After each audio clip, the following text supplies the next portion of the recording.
The Panama Canal is a constructed waterway that connects the Atlantic and Pacific Oceans across the Isthmus of Panama. It is owned and administered by Panama, and it is 40 miles long from shoreline to shoreline. Ships can cross going in either direction, and it takes about 10 hours to get from one side to the other. Ships from any country are treated equally with respect to conditions of passage and tolls. Before the Panama Canal was built, ships traveling between the east and west coasts of the American continents had to go around Cape Horn in South America, a voyage that was some 8,000 nautical miles longer than going through the canal, and that took about 2 months to complete. All journeys between the Atlantic and Pacific Oceans are shortened by thousands of nautical miles by going through the canal. But a new rival has now arrived that threatens to put the Panama Canal out of business. Keep watching as Elon Musk shows Mexico's $4 billion 500 million Panama Canal rival. Trust me, you do not want to miss this. The idea of the Panama Canal dates back to 1513, when the Spanish conquistador Vasco Núñez de Balboa first crossed the Isthmus of Panama. European powers soon noticed the possibility of digging a water passage between the Atlantic and Pacific Oceans across this narrow land bridge between North and South America. The earliest proposal dates to 1534, when the Holy Roman Emperor Charles V ordered a survey for a route through the Americas in order to ease the voyage for ships traveling between Spain and Peru. In 1668, the English physician and philosopher Sir Thomas Browne specifically proposed the Isthmus of Panama as the most convenient place for such a canal. The first attempt actually to make the isthmus part of a trade route was the ill-fated Darien scheme, launched by the Kingdom of Scotland, which was abandoned because of the inhospitable conditions. In 1811, the German naturalist Alexander von Humboldt published an essay on the geography of the Spanish colonies in Central America, Essai politique sur le royaume de la Nouvelle Espagne, translated into English as Political Essay on the Kingdom of New Spain, containing research relative to the geography of Mexico. In the essay, he considered 5 possible routes for a canal across Central America, including Panama, but concluded that the most promising location was across Nicaragua, traversing Lake Nicaragua. His recommendations influenced the British to attempt a canal across Nicaragua in 1843. Although this attempt in the end came to nothing, it resulted in the Clayton-Bulwer Treaty between the United Kingdom and the United States, in which the two nations bound each other to joint control of any canal built in Nicaragua, or, by implication, anywhere in Central America. In 1846, the Mallarino-Bidlack Treaty, negotiated between the U.S. and New Granada, the predecessor of Colombia, granted the United States transit rights and the right to intervene militarily in the isthmus. In 1848, the discovery of gold in California created a demand for a crossing of Panama as a practical route between the Atlantic and Pacific Oceans. This demand was exploited by American businessman William Henry Aspinwall, who ran steamship legs from New York City to Panama and from Panama to California, with an overland portage through Panama. This route was soon exploited by other businessmen, such as Cornelius Vanderbilt. Between 1850 and 1855, a syndicate founded by Aspinwall built a railroad, now the Panama Canal Railway, from Colon on the Caribbean Sea to Panama City. The project cost $8 million, 6 times the estimated cost, and between 6,000 and 12,000 construction workers succumbed to tropical diseases. However, the railroad soon became immensely profitable for its owners. In 1870, U.S. President Grant established an Interoceanic Canal Commission, which commissioned several naval officers, including Commander Thomas Oliver Selfridge, Jr., to investigate the possible route suggested by Humboldt for a canal across Central America. The commission decided in favor of Nicaragua, establishing this as the preferred route among American policymakers. By the 1930s, water supply became an issue for the canal, prompting the construction of the Madden Dam across the Chagres River above Gatun Lake. Completed in 1935, the dam created Madden Lake, later Lake Alajula, which provides additional water storage for the canal. In 1939, construction began on a further major improvement, a new set of locks large enough to carry the larger warships that the United States was building at the time and planned to continue building. The work proceeded for several years, and significant excavation was carried out on the new approach channels, but the project was cancelled after World War II. After World War II, U.S. control of the canal and the canal zone surrounding it became contentious. Relations between Panama and the United States became increasingly tense. Many Panamanians felt that the zone rightfully belonged to Panama. Student protests were met by the fencing in of the zone and an increased military presence there. Demands for the United States to hand over the canal to Panama increased after the Suez Crisis in 1956, when the United States used financial and diplomatic pressure to force France and the UK to abandon their attempt to retake control of the Suez Canal, which had been nationalized by the Nasser regime in Egypt. Panamanian unrest culminated in riots on Martyrs' Day, the 9th of January, 1964, when about 20 Panamanians and 3 to 5 US soldiers were slain. A decade later, in 1974, negotiations toward a settlement began and resulted in the Torrijos-Carter treaties. On the 7th of September, 1977, the treaty was signed by the President of the United States, Jimmy Carter, and Omar Torrijos, leader of Panama. This mobilized the process of granting the Panamanians full control of the canal, as long as Panama signed a treaty guaranteeing the permanent neutrality of the canal. The treaty led to full Panamanian control, effective at noon on the 31st of December, 1999, and the Panama Canal Authority assumed command of the waterway. The Panama Canal remains one of the chief revenue sources for Panama. Before this handover, the government of Panama held an international bid to negotiate a 25-year contract for the operation of the container shipping ports located at the canal's Atlantic and Pacific outlets. The contract was not affiliated with the ACP or Panama Canal operations and was won by the firm Hutchison Whampoa, a Hong Kong-based shipping interest owned by Li Ka-shing. On the 21st of December, 2024, U.S. President-elect Donald Trump asserted that the United States should retake control of the Panama Canal from Panama, claiming that the rates Panama was charging American ships were exorbitant and in violation of the Torrijos-Carter treaties. The following day, he claimed that the canal was falling into the wrong hands, referring to China. Shortly afterward, Panamanian President José Raúl Mulino responded, denying that the United States was being unfairly charged or that anyone besides Panama was in full control of the canal, and affirming that the canal was part of the country's inalienable patrimony. On the 24th of December, a protest was held at the U.S. Embassy in Panama City over Trump's threat to take back the Panama Canal. Protesters referred to him as a public enemy of Panama. On the same day, the Bolivian Alliance for the Peoples of Our America, made up of 10 Central and South American countries, denounced Trump's comments and affirmed its support for Panama's sovereignty, territorial integrity, and self-determination. On the 7th of January, 2025, Trump, in a press conference, vowed to gain control of the Panama Canal. He refused to rule out economic and military action against Panama to seize control of the canal to secure what he called U.S. economic security. He reiterated his intent to take back control of the canal in his inaugural address on the 20th of January. But despite the canal's fame, it faced troubles as well. Opponents of the 1977 Torrijos-Carter treaties feared that efficiency and maintenance would suffer following the U.S. withdrawal from the Panama Canal zone. However, this has been proven not to be the case. In 2004, it was reported that canal operations, capitalizing on practices developed during the American administration, were improving under Panamanian control. Canal waters time, the average time it takes a vessel to navigate the canal, including waiting time, is a key measure of efficiency. In the first decade of the 2000s, it ranged between 20 and 30 hours. According to the ACP, the accident rate has also not changed appreciably in the past decade, varying between 10 and 30 accidents each year, from about 14,000 total annual transits. An official accident is one in which a formal investigation is requested and conducted. Increasing volumes of imports from Asia, which previously landed on U.S. West Coast ports, are now passing through the canal to the American East Coast. The total number of oceanic transits increased from 11,725 in 2003 to 13,233 in 2007, falling to 12,855 in 2009. The canal's fiscal year runs from October through September. This has been coupled with a steady rise in average ship size and in the number of Panamax vessels passing through the canal, so that the total tonnage carried rose from 227.50 million PCTUMS tons in fiscal year 1999 to a then record high of 329.9 million tons in 2007. before falling to 299.8 million tons in 2009, leading to worries among many.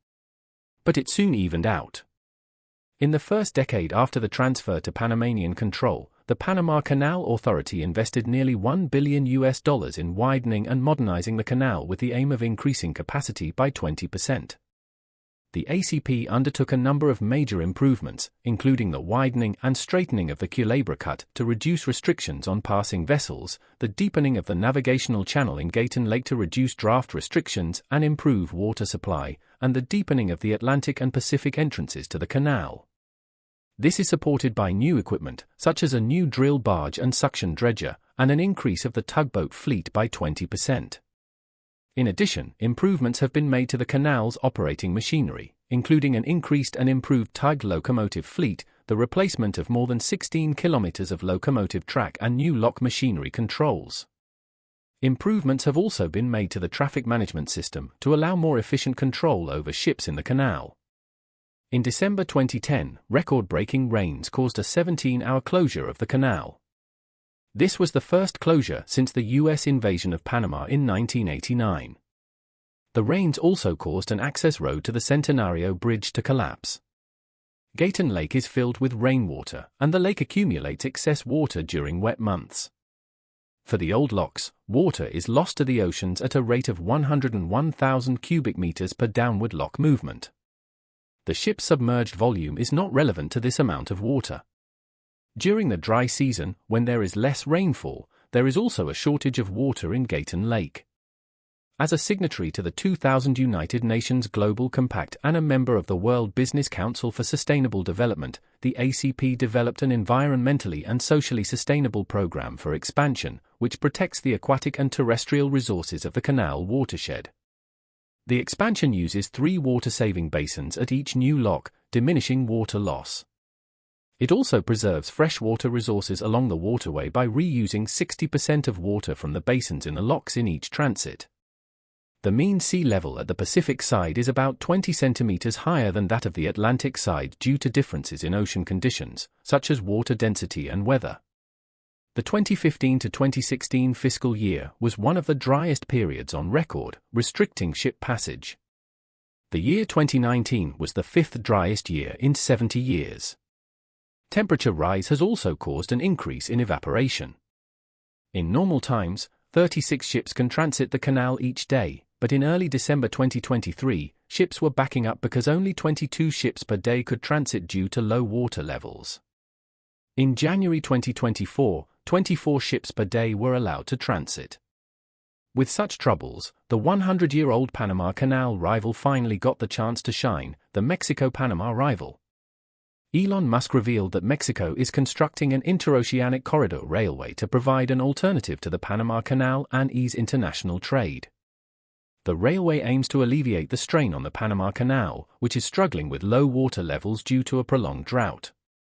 The canal has raised toll prices significantly, and with water levels at an all-time low, shipping through the canal has become increasingly difficult. The $7.5 billion project spans 188 miles across the Isthmus of Tehuantepec, offering a route for containers to be transferred from ships to trains and then transported to the opposite coast for reloading onto ships to complete their journeys. This initiative revives an old project. The railway was originally opened in 1907 but was abandoned after the Panama Canal became operational. The interoceanic corridor is also intended to address poverty in Mexico, running through the states of Veracruz and Oaxaca, both of which face high poverty rates. The project is expected to attract investment and improve local infrastructure.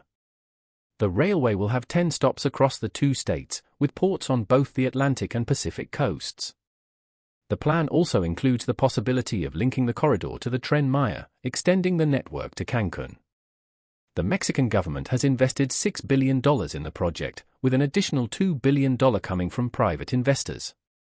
For over a century, the Panama Canal has been the main route for global trade between the West and East, cutting shipping distances by thousands of miles. However, the canal is facing challenges due to recent droughts, which have caused water levels in Lake Gatun, essential for the canal lock system, to drop significantly. As a result, ships are often left waiting at sea for up to 2 weeks, or they must pay high fees to bypass the line. Mexico's interoceanic corridor offers an alternative, potentially allowing companies to avoid the delays and rising costs associated with the Panama Canal. However, it remains uncertain if the corridor will be faster, as time will be needed to transfer cargo between ships and trains.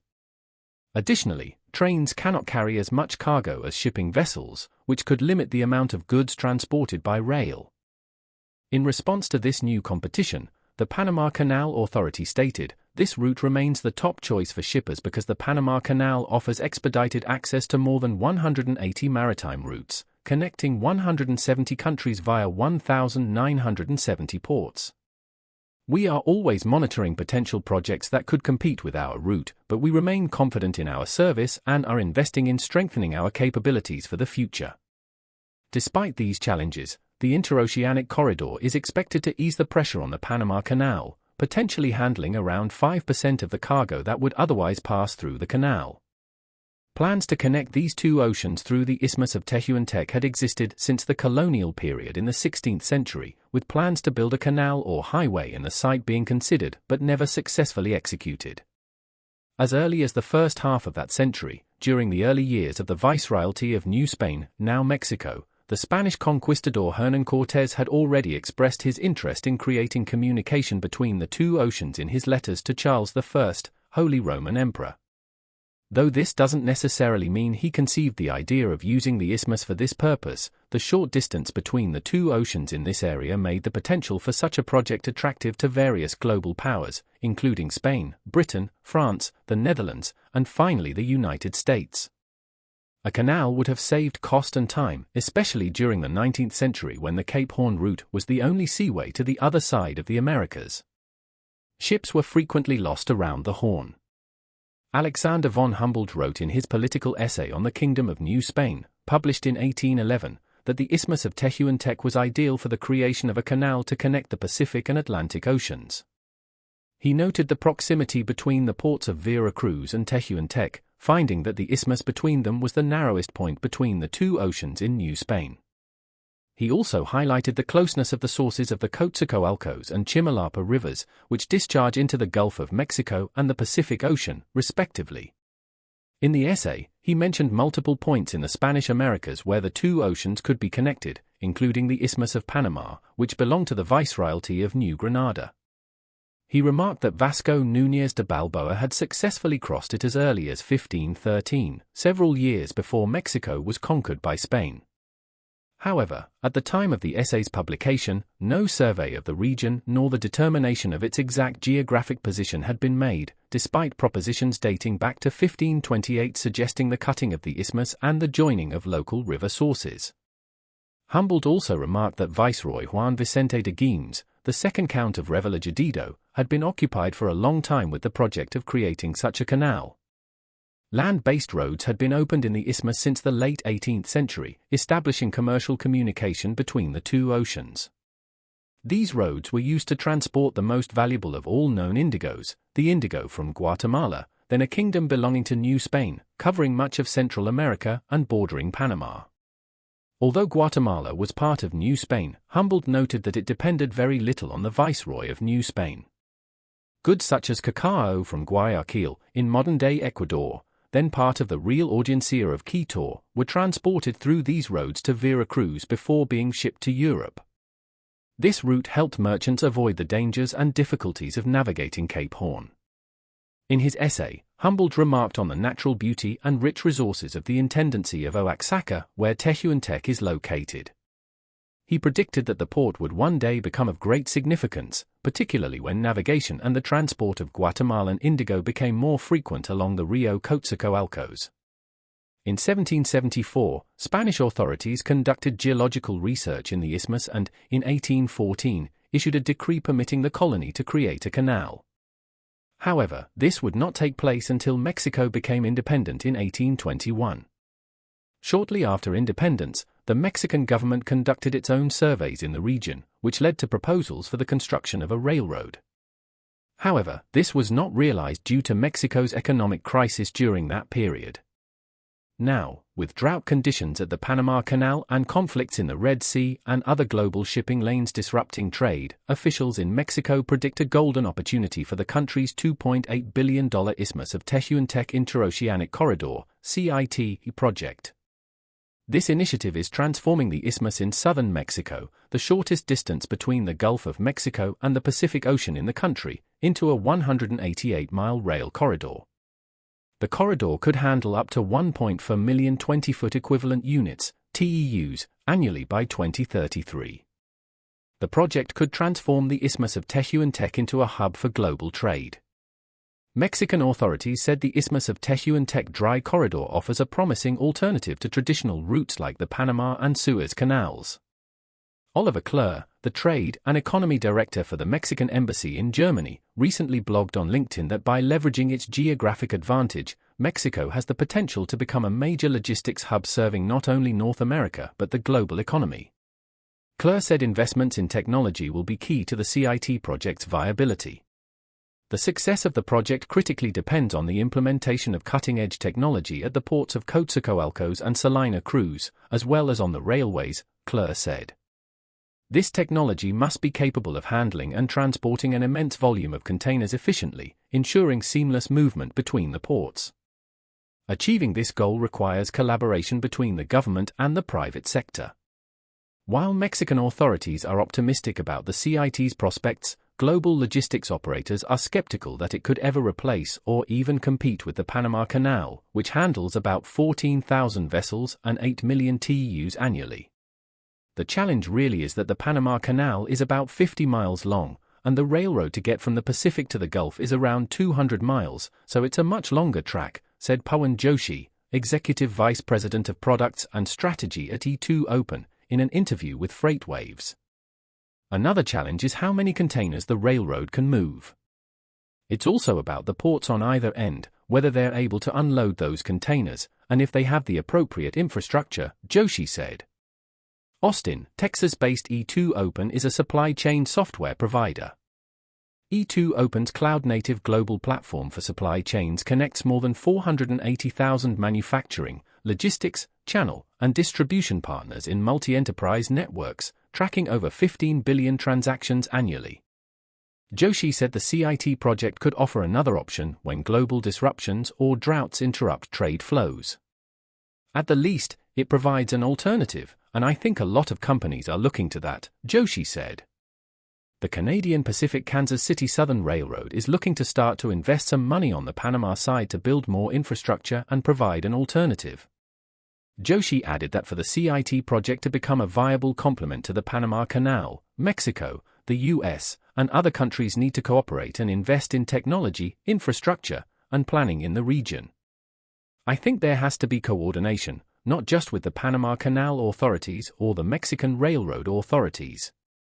I think there should also be cooperation between the origin and destination ports and the ocean liners, Joshi said. It's important for countries like China and the US to make sure that trade routes continue to operate and remain profitable, Joshi added. He also emphasized that more cooperation between shippers and global port facilities could benefit shipping and transportation lanes around the world.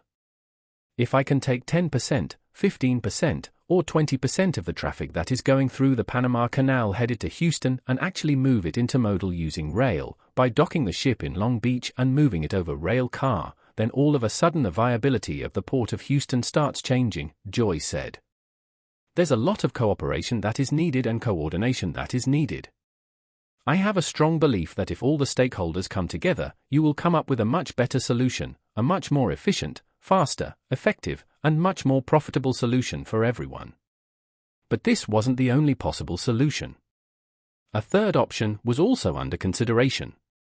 The Panama Canal is essential to global trade, but a recent drought has left large numbers of ships waiting to pass through, raising questions about whether an alternative route between the Atlantic and Pacific Oceans is needed. It is a traffic jam on a colossal scale. More than 200 ships, according to some estimates, are floating there, just waiting. Some are loaded with containers stuffed with items such as furniture, consumer goods, or building materials. Others carry oil or gas, while some transport grain. They are all due to travel through one of the world's most famous bottlenecks, a vital gateway for global shipping, the Panama Canal.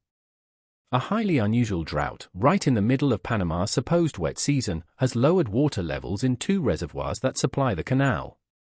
As a result, operators have had to restrict the size and number of ships that pass through its system of locks each day. In our just-in-time global economy, the markets trading these goods can't wait for long.